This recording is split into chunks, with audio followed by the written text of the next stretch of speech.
Good morning, everyone. Welcome to the Unitarian Universalist Congregation of the Catskills. I'm Jenny O'Grady-Giddy, the worship associate for this morning. My pronouns are she, her. A warm welcome to everyone, whether you're attending live in the sanctuary or via Zoom. If you'd like to take a moment to turn to your neighbor next to you or behind you and greet them, now would be the time to do that.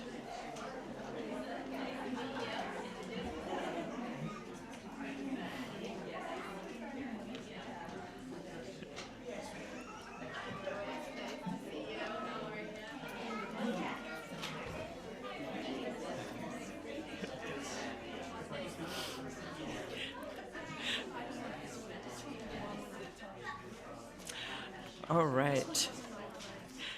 Thanks to everyone who is assisting with today's service.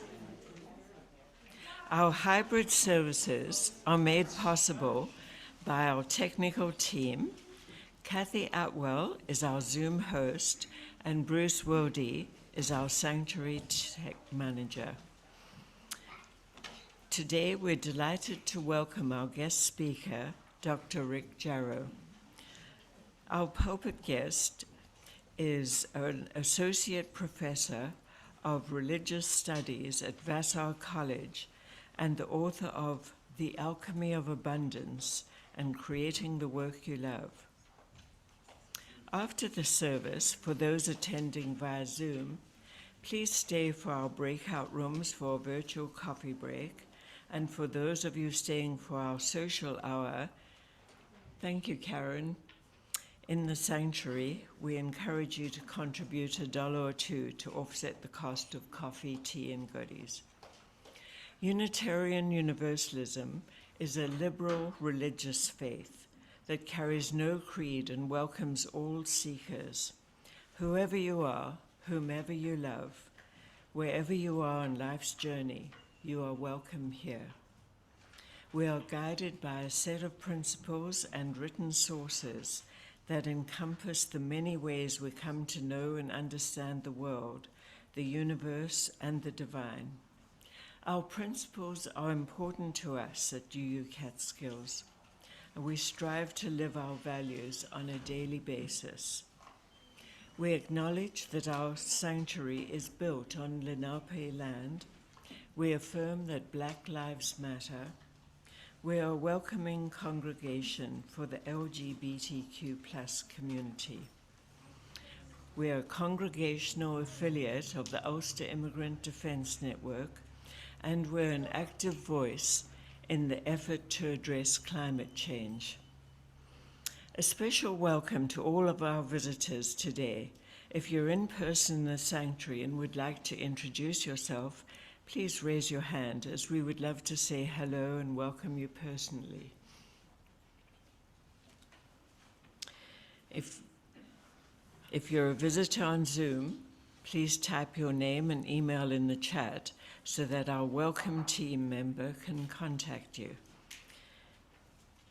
Each Sunday, the Social Action Committee will offer a social action moment to the congregation, and today's is Ulster Immigrant Defense Network has a great need for drivers to assist its new venture, the Blooming Queens of Clean. If you can volunteer once a week for a one-way or round-trip drive locally, please contact UIDN or our UU member, Paula Silby. And check out the Social Action Committee board in the hall for ideas and opportunities, and you're welcome to borrow a book from the library shelf out there. Today, please stay after the service for a workshop with Michael Richardson of Rivers and Mountains Green Faith Circle to learn ways to move your investments away from fossil fuels and into building a better world.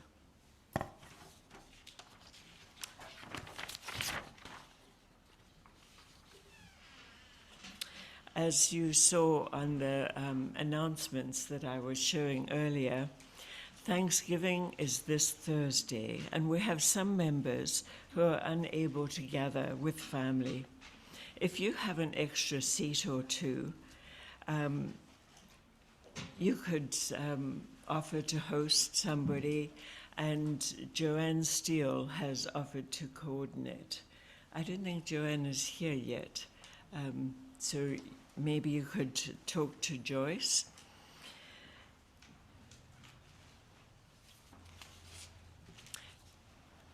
A reminder that people of all ages, children, young and old, are welcome here at UU Catskills.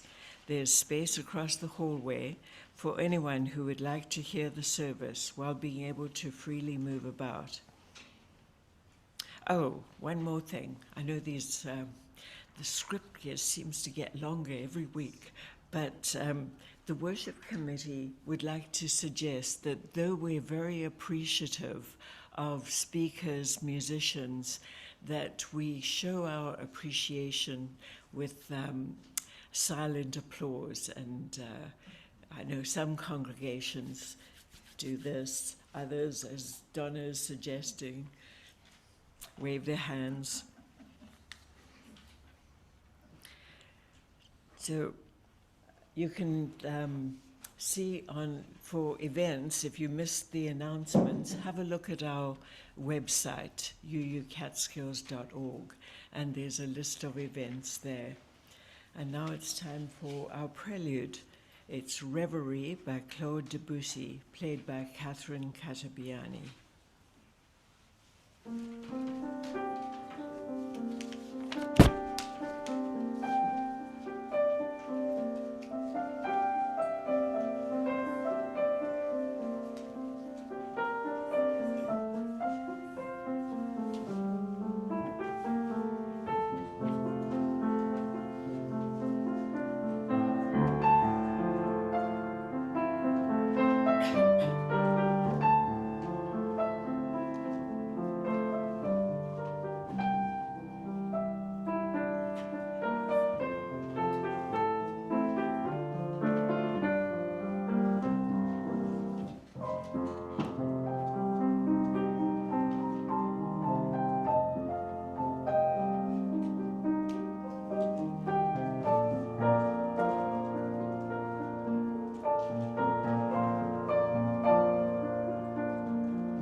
Now it's time for our chalice lighters to come up. Who would like to light the chalice this morning?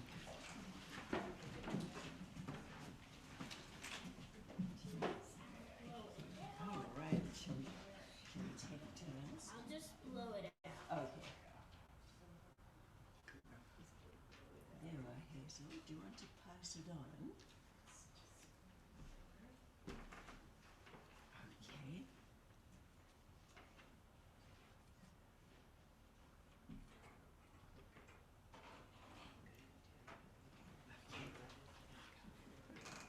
Thank you.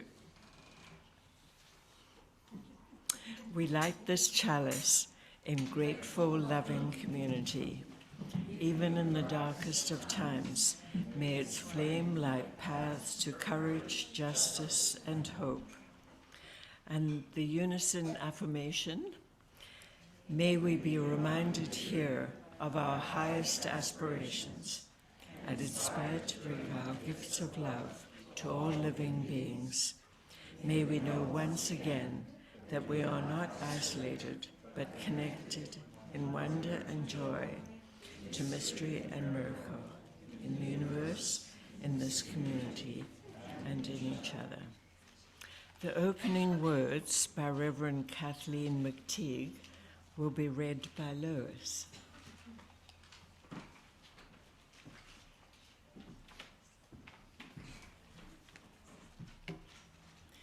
We come together this morning to remind one another to rest for a moment on the forming edge of our lives, to resist the headlong tumble into the next moment until we can claim for ourselves awareness and gratitude, taking the time to look into one another's faces and see their communion, the reflection of our own eyes. This house of laughter and silence, memory and hope is hallowed by our presence together.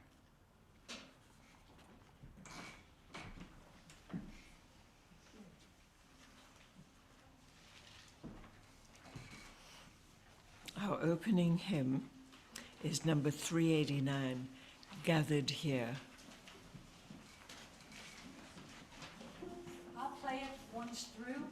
We'll sing it in unison, and then we're going to sing it in a round with Mary's help.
That was one of my favorite hymns, thank you.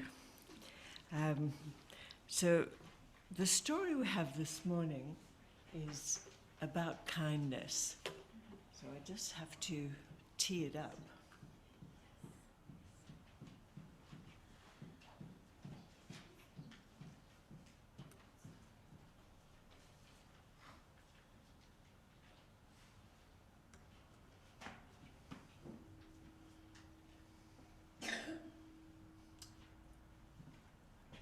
Tanisha spilled grape juice yesterday.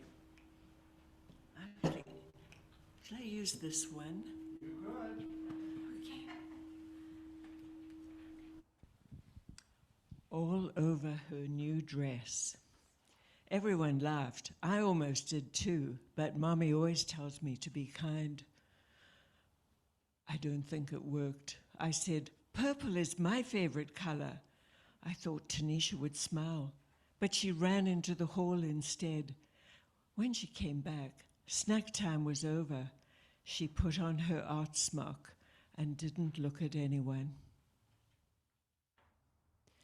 I almost told Tanisha that art was my favorite class, but I didn't want her to leave again.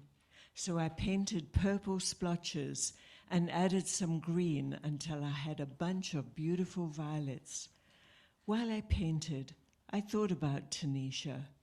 Should I have handed her my napkin, let her borrow my sweatshirt, spilled my juice so everyone stared at me instead? What does it mean to be kind anyway?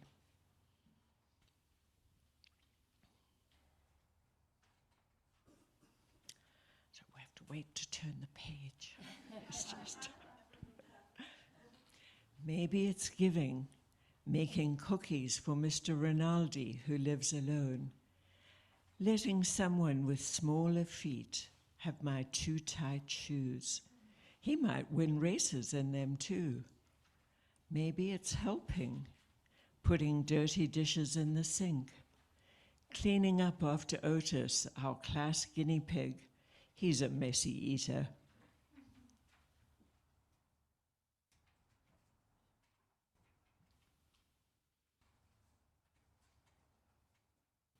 Maybe it's paying attention, telling Esmond I like his blue boots, asking the new girl to be my partner, listening to Aunt Franny's stories, even the ones I've heard before. Maybe it's paying attention. All right.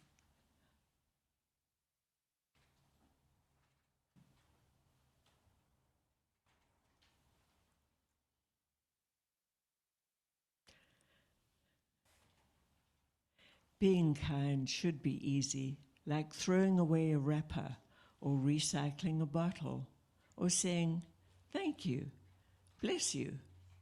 My mom says the quickest way to be kind is to use people's names. Hey, Carla. What's new, Omar? Good afternoon, Rabbi Finkelstein. Being kind can be hard too. Even when you know what to do, teaching someone something I'm good at is tricky, even when I'm patient. And sticking up for someone when other kids aren't kind is really hard and really scary. Maybe I can't solve Tanisha's grape juice problem. Maybe all I can do is sit by her in art class and paint this picture for her, because I know she likes purple too. Maybe I can only do small things, but my small things might join small things other people do, and together they could grow into something big.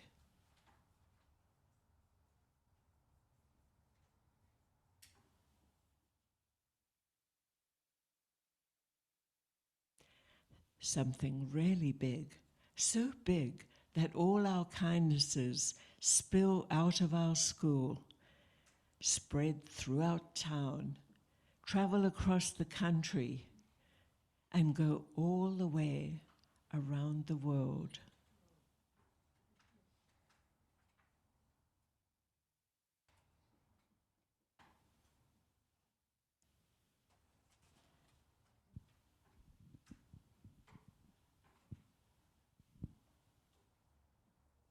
Right back to Tanisha and me, so we can be kind again and again.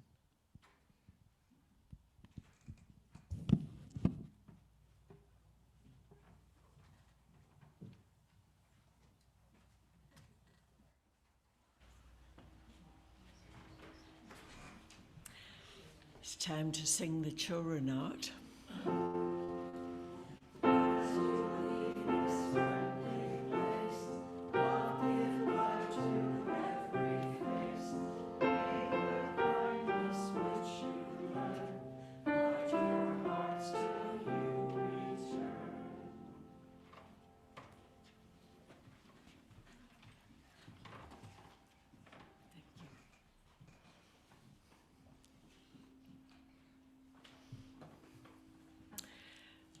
Now it's time.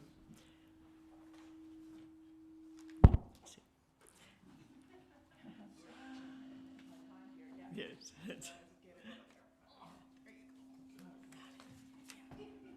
Tall enough. There you go.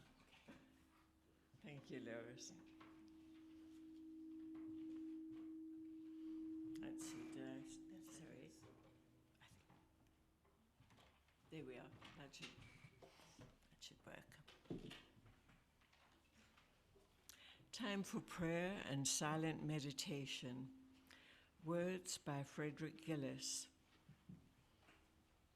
Spirit of community in which we share and find strength and common purpose. We turn our minds and hearts toward one another, seeking to bring into our circle of concern all who need our love and support.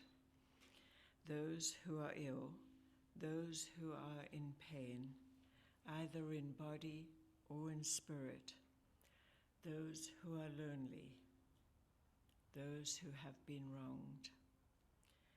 We are part of a web of life that makes us one with all humanity, one with all the universe. We are grateful for the miracle of consciousness that we share, the consciousness that gives us the power to remember, to love, to care.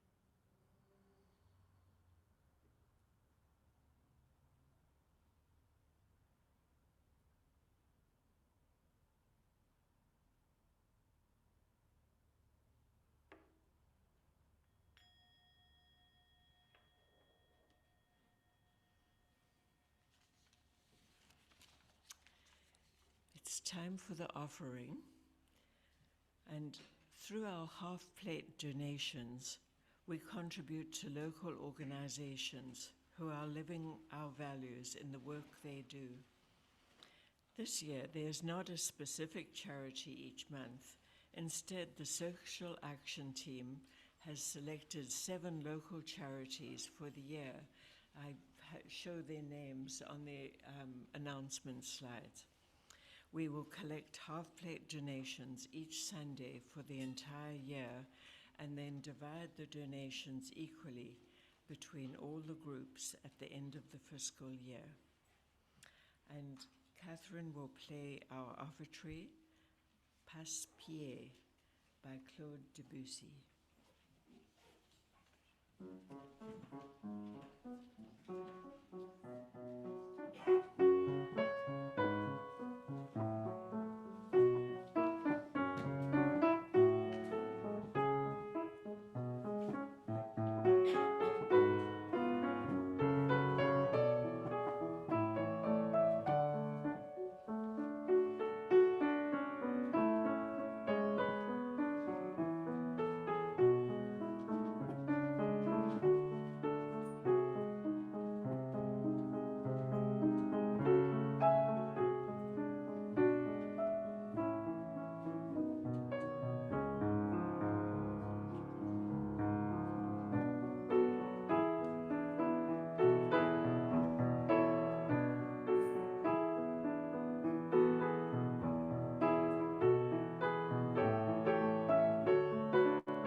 Our reading this morning is by Reverend Dr. Martin Luther King.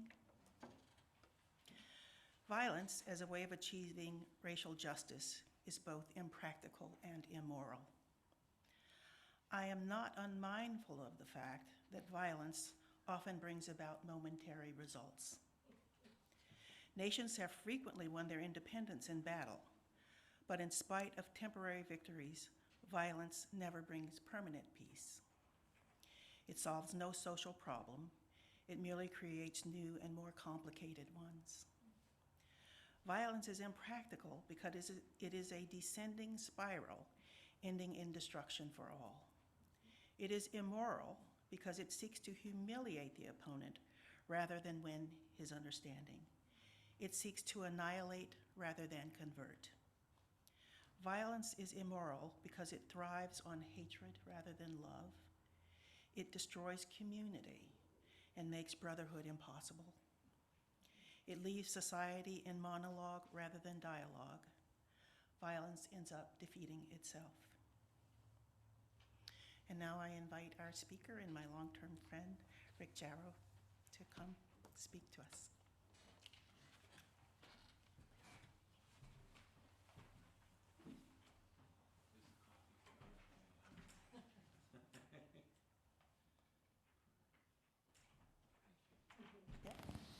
This water is drinkable for me. All right.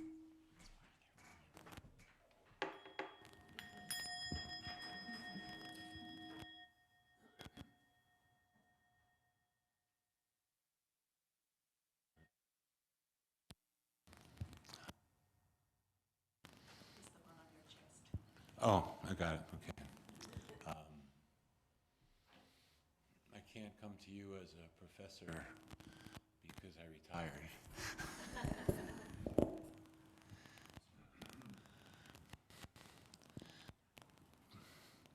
But there are a few things I would like to share. I'm not asking anybody to buy into them.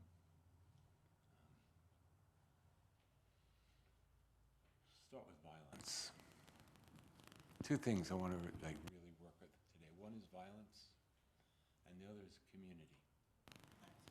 And how these things, one is violence, the other is community. And how these things kind of intersect. And I don't know why, but the narrative that's coming to me is from Buddhist tradition. Hope that's okay. You know,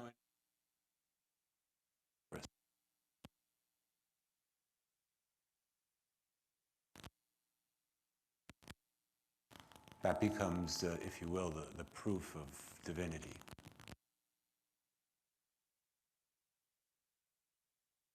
Kind of like story with a different ending.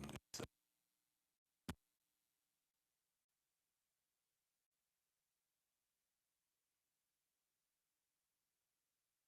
about a she wants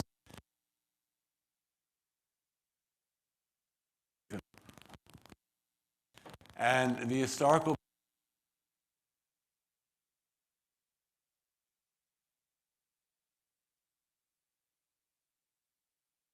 on the whole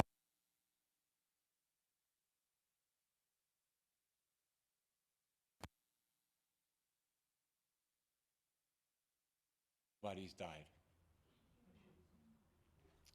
So of course she comes back empty-handed and gets it.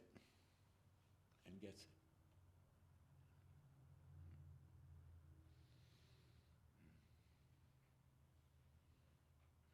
I heard someone ask the late J. Krishnamurti, of the modern Buddha, if you will,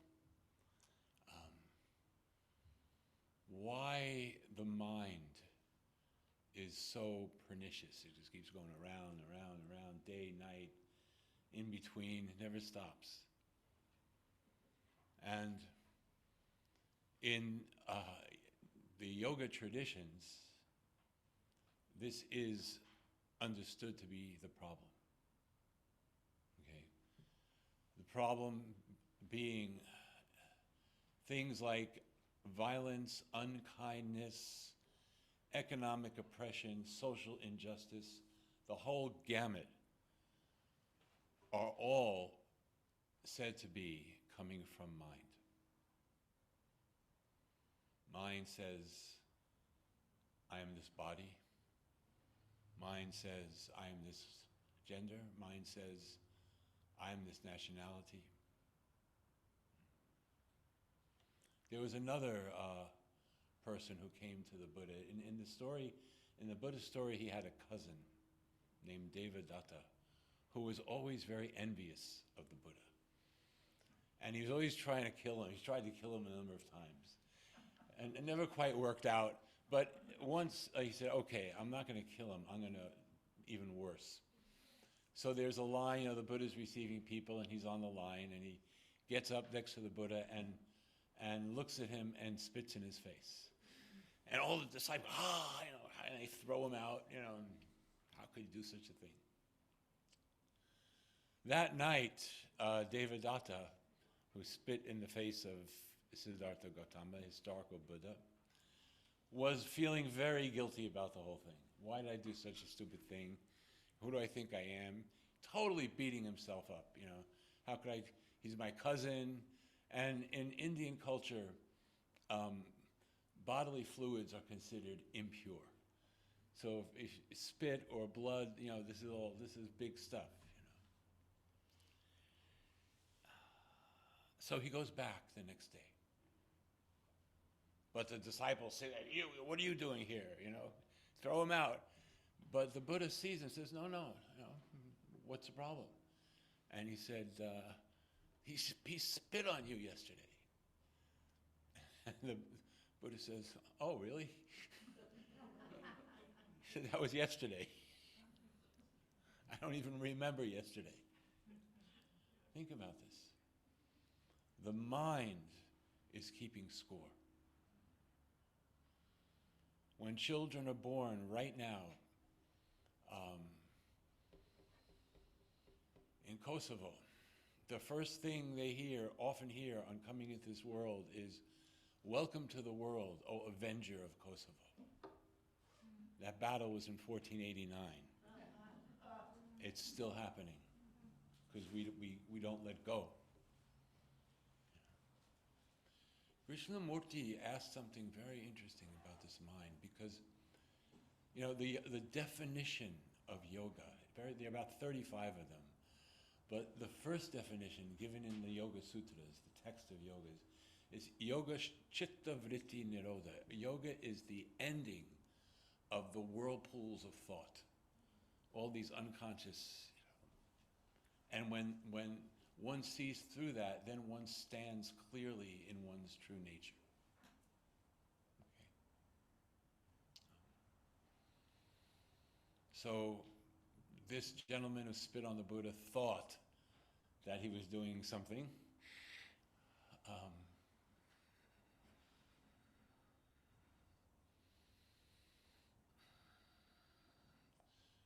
The Desert Fathers, they used to have these key phrases for every one of the 7 deadly sins.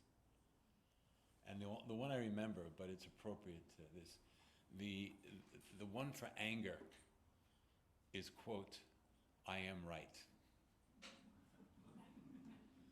Thought says I'm right and everyone else is wrong. Or someday they'll be on my level, this kind of thing.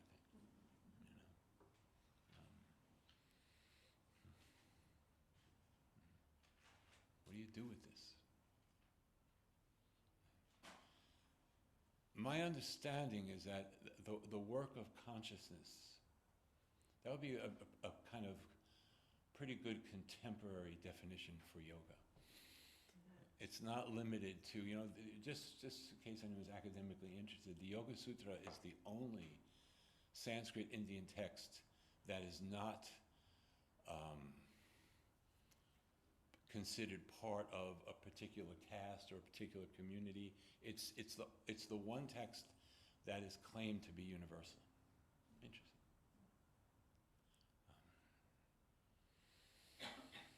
Krishnamurti asks us why are we so plagued by the mind? And if you think about it, you can see how this works in two ways. One way, you want to meditate and you sit on a rock or you sit in a comfortable place, and all of a sudden your mind comes in, you start remembering yesterday, and I forgot to get the car greased, and do I have kidney failure, and the whole thing starts.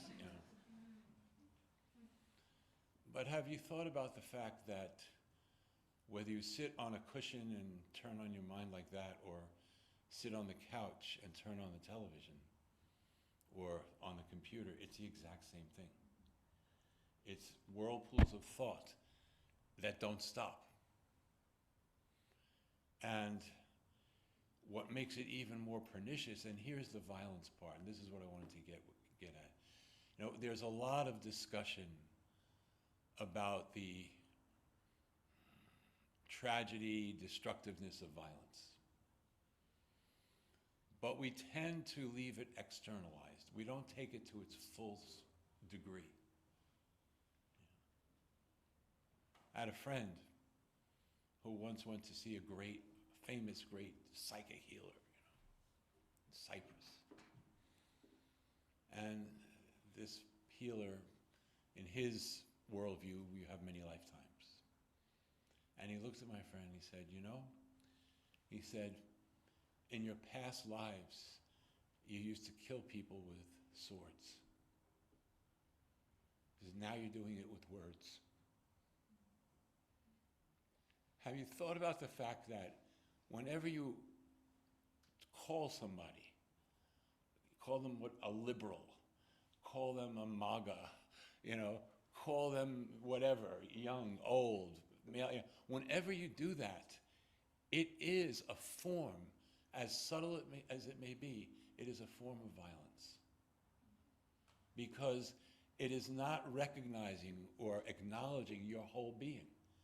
Just a little label that I put on you so I can manage the situation. So Krishnamurti says the reason the mind doesn't stop is because it is constantly concocting scenarios to avoid the reality of its own death. Think about that. To avoid the reality that the mind, thought, so to be more specific, cannot grasp reality.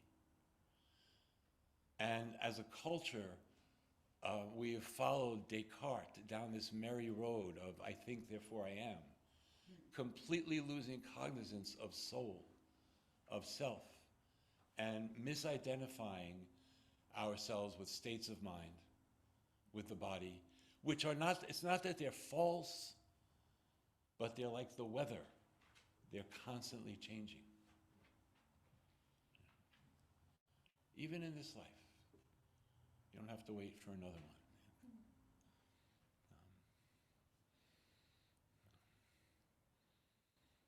So I just wanted to explore with you ways of working through violence, the conditioned violence. The gross stuff is coming from the subtle. And the subtle form of violence is, I will only see you the way I need to see you to uphold myself. And we all do it. In fact, this is community, and this is why it's so crucial. Way back, for some of us, In the 1950s, I think, the late 1950s, the psychoanalyst Erich Fromm wrote a really powerful book.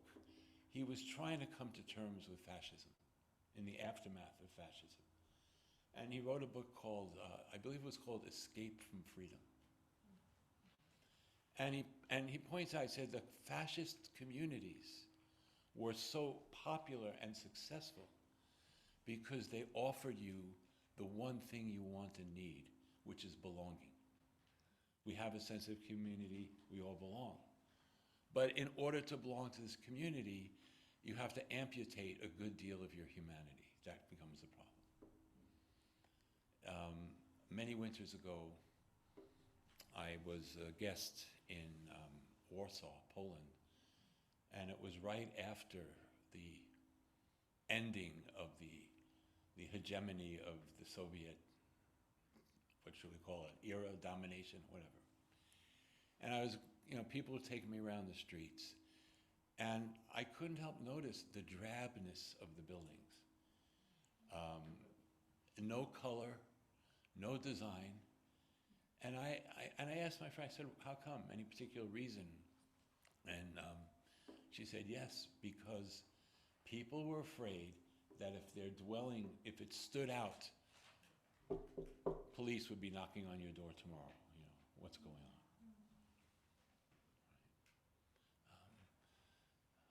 We are afraid to, in most communities, it's you're one of us as long as you dress like this, eat like this, do this. And it's interesting for me to be here today because one of the guiding forces in this life, the life of this body, has been Ralph Waldo Emerson, who started out as a Unitarian minister. And I had a wonderful professor. I was a student at Columbia University in the old days. You know how it was the old days? People would sit around in the seminar smoking their pipes and pontificating, But this wonderful professor, Quentin Anderson, he said, Emerson left Harvard, Emerson left the church, and Emerson became Emerson. And I said, wow. But fortunately, the class was not just a one-shot deal. It went on for all semester. So I began wondering, well, how did he do that? How do you become yourself and still make a living? How do you become yourself and still be part of a community? And so I did some research, and what I found out was really interesting. Emerson, he left his role as a Unitarian minister, but he never left the church. He never said, I'm taking my marbles and going home. So he was always in a relationship with the UU, and they, what's a good word, supported him he did all his talks on the Eastern Seaboard were at Unitarian churches. That's how the word got out.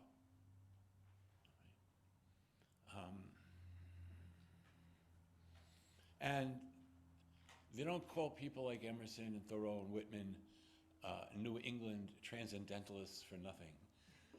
I think it's interesting to put those two words together, transcendental everything, New England right here. But what Emerson was able to do is open up consciousness to its greater vista, which is something that we can do. And by that I mean, I'm not being mystical on you. Very practically, consciousness means, quote, I am. That's what consciousness is. If you're walking around thinking, I'm a Parisian, that's your consciousness. If you walk around thinking, I am a post-structuralist, whatever, that's your consciousness.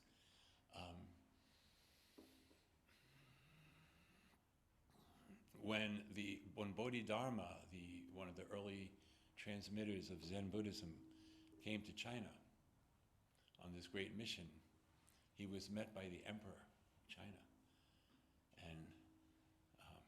the emperor asked him, "What have you attained?" That was the first question. And Bodhidharma said, "You know the story?" It's great. He said, "Vast emptiness. Nothing is holy." So then, well, then who are you? And Bodhidharma said, "I don't know." That, to me, that's a pretty high level of consciousness. To be able to keep your heart open in the "I don't know." Because if you really look at the thing with integrity, you will see that there's a lot of stuff that we don't know, and that we'll never know. For example, how many people in this room remember their birth? And we're walking around like we know what this is. So the I don't know, it's not necessarily an agnostic or nihilistic space.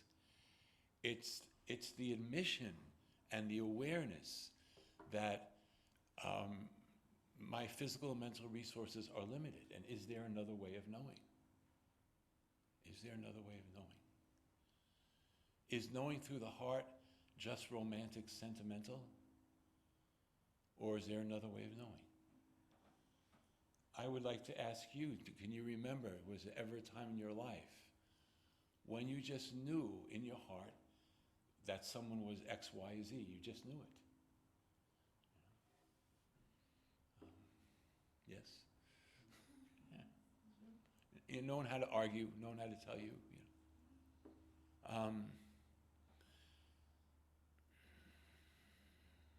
The violence goes even deeper. If on Tuesday I turn in the morning toward the sun and I have this glorious mystical experience of the light, okay, we're cool. But then I decide that I'm going to tell everybody that if you want to see the light, you have to look at the sun this day on Tuesday. Like, I'm assuming that the way it happened for me is going to be the same for everybody. Why do you assume that?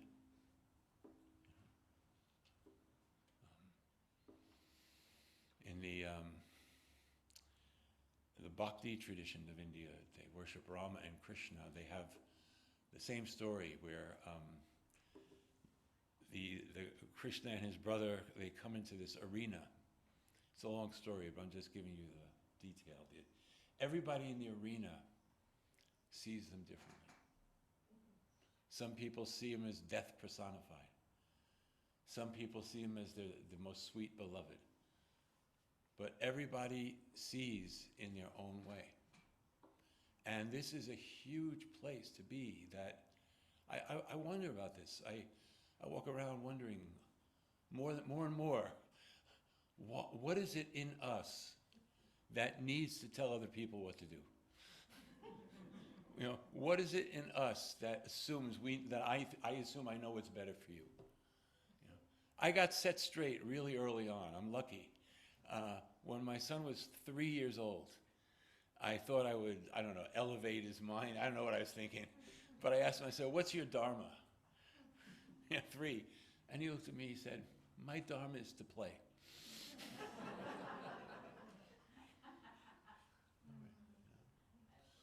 So there's an affirmation I will share with you that I'm working with. I find it really helps, especially these days, because look, we all know if you look at the world in a certain way, it's heart-wrenching, it's destructive, it's unjust.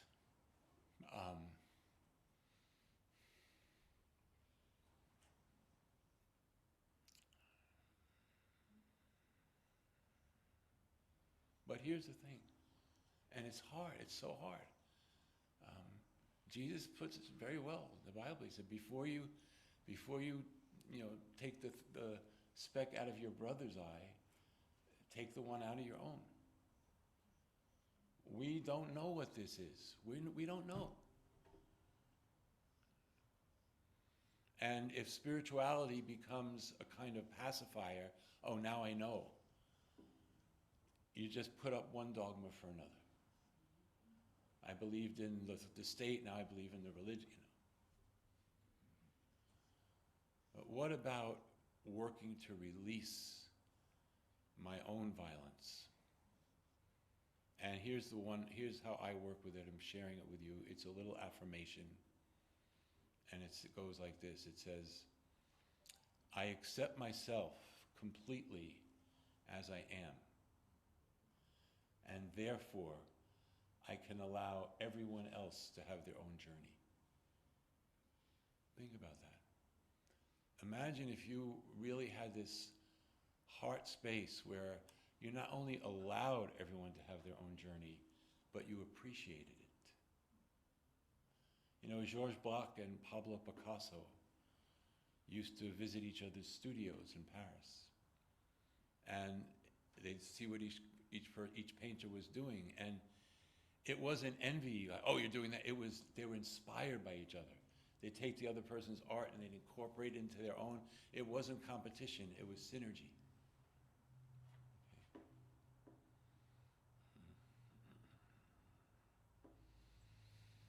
Now, just to honor the commitment, and I have 4 minutes, there is a title to this talk called Inner Economy, and what the hell is that? And it goes like this.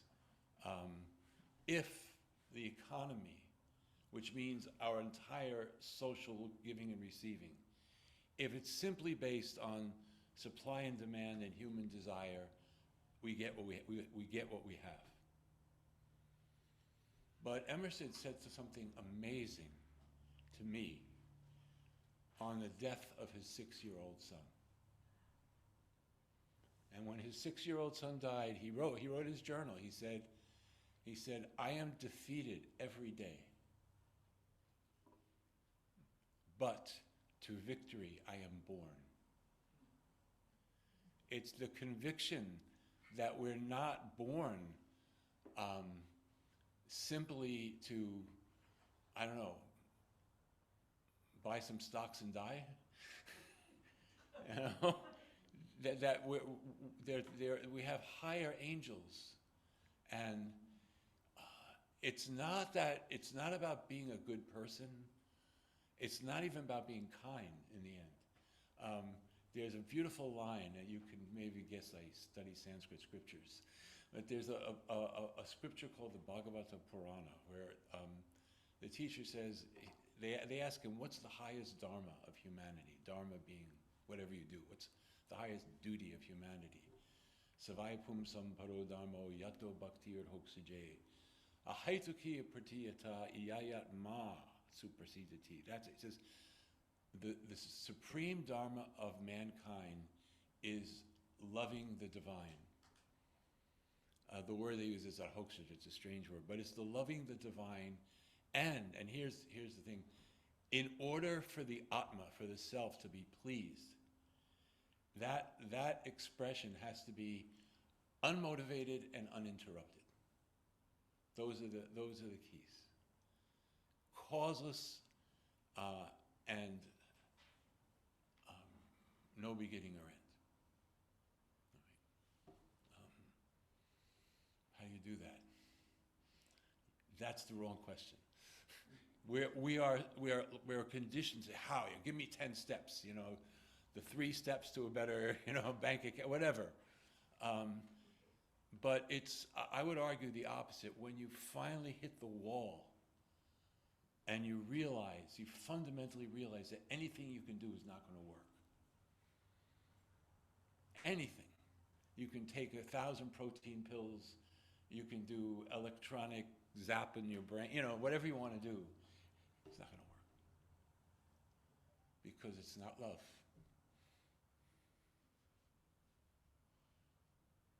And you can't dictate love. You can't make the wind blow. But you can open the window so you're ready when it happens. And opening the window to me is becoming aware of the ways that we're violent, the ways our communities control people and don't let people totally express who they are. And can we set as a vision creating communities where there's belonging, there's ritual, there's togetherness, but there's also freedom. That's the koan, I would argue, of our time. All the children born today with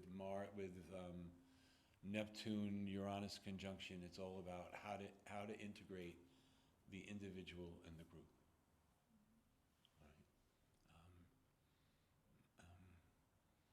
Yeah. And finally, I go on forever, but I'll do it finally, because I think this is really important. I know it is for me. The place where we tend to be most judgmental, most vicious, most violent is with ourselves. We're constantly judging ourselves. Am I okay? Is it okay? What did I do? On and on and on. All those dreams at night where you're in the courthouse, judging yourself. Judge not, and ye shall not be judged. Very profound.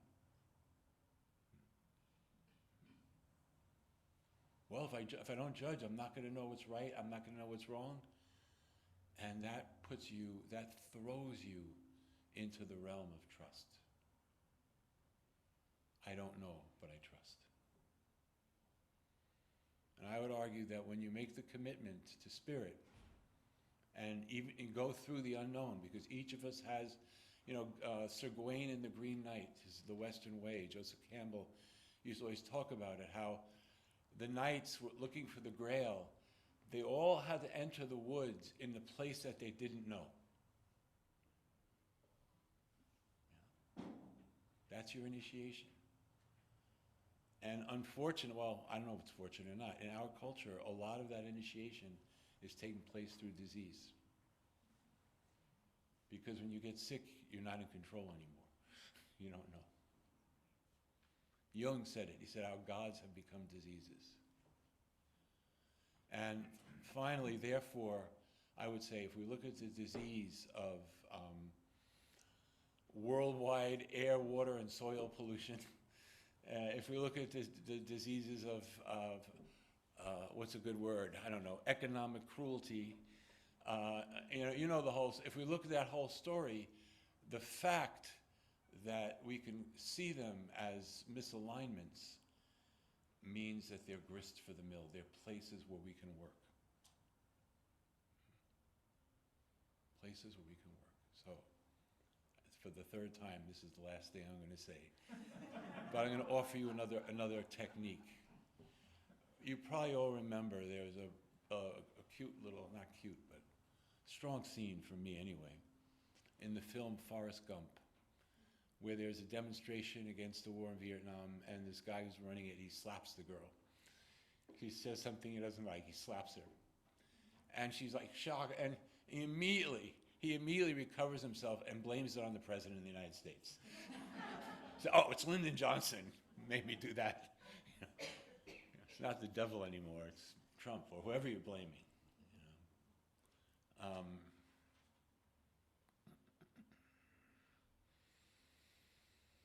So here's something you can do. And the principle is you're always going to receive what you put into it. Okay? As you sow, so shall you reap. Can we, before we go on a picket line, or before we pay our taxes, or before we do anything that is bothering us, here's the practice. A nice deep breath in, try it. Deep breath out. And you say to yourself, this moment is all right. This moment. And this moment is all right. I got to get the car greet. This moment is all right. I have an appointment. This moment is all right. And it doesn't mean that you don't make appointments and you don't go do what you do, but you do it from the space of it's all right. Because if one could see beyond the mind, one would see it is all right. Om Purnam Alak Purnamidam, says the ancient Upanishads. It's absolutely perfect. We just have stuff to learn. So, thank you very much. Thank you very much. Something about Emerson, just to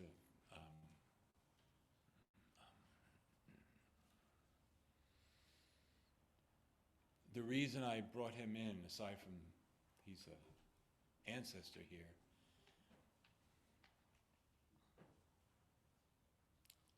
he wasn't afraid to put God first, even above country. When it took him a while to come out against slavery. You know, there was debates were going on in the whole country, and the debate for slavery was, if we end slavery, it's going to split the Union. It's going to be the end of the Union, meaning the United States. And Emerson was torn. He reflected a lot about this, but in the end, he got up there and he said, I would rather. I don't know how he said it, but it was something to the effect that I would rather lose my country than lose my soul. If slavery is, if ending slavery is going to break up the Union, then let the Union break up. There's nothing worth saving. So that stance, which is what Martin Luther King did, which is what Nelson Mandela did, that is what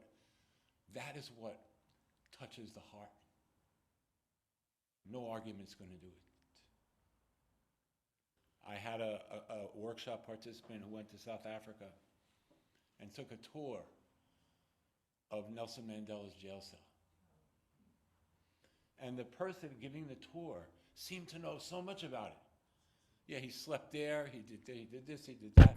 Yeah. Finally said, how do you know all this? You know, he said, I was his prison guard. Can you imagine? Yeah.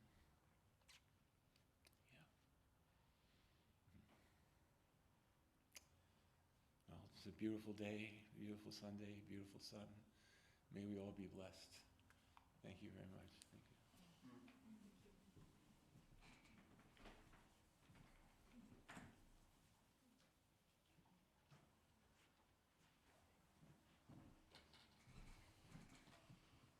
Thank you. Thank you, Rick. Catherine's going to play, and we'll sing hymn 1008, When Our Heart is in a Holy Place. 134. Oh, sorry. 134. Our world is one world. We went back and forth a couple of times.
We're going now to extinguishing the flame.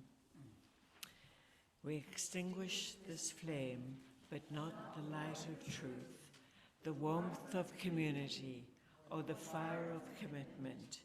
These we carry in our hearts until we are together again.